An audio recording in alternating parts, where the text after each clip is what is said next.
總價138萬就可以買一間咧業主嘅度假別墅嚟嘅，喺我哋中山三鄉一邊啦。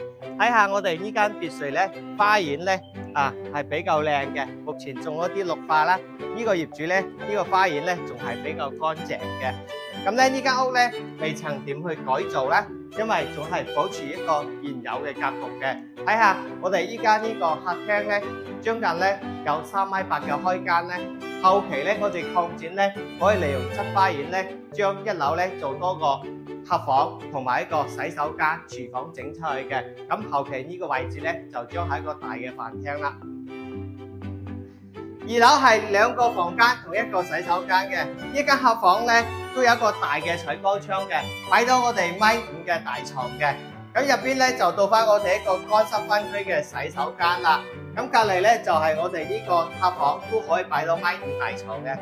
我哋3樓呢個露台咧，睇出呢個環境咧係一個旺中帶靜嘅，係比較安靜，花園一個景觀嚟嘅。咁呢個露台咧，將近15個平方啦，後期做翻個陽光放喺呢度咧，使用係非常之方便嘅。咁入邊咧就係我哋嘅主人套房啦。咁呢個咧就可以擺到1.8米嘅大床啦，仲有咧入邊仲有一個衣櫃位置嘅。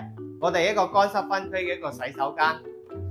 我哋呢間4分1別墅位於一個海柏灣畔一邊嘅，呢個地段咧比較中心啦。睇下我哋呢個花園，花園咧同我哋路面咧幾係持平嘅。咁呢個別墅嘅優勢咧，佢係可以揸車入到花園嘅。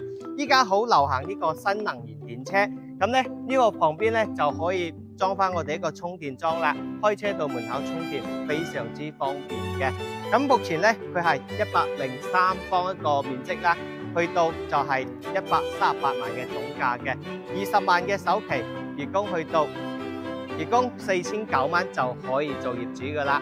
如果你中意呢款別墅嘅話，咁你就可以聯繫君仔嘅，君仔公司就喺呢個別墅區旁邊嘅賽納湖樓下嘅德賢優選房嘅，睇樓記得揾君仔啦。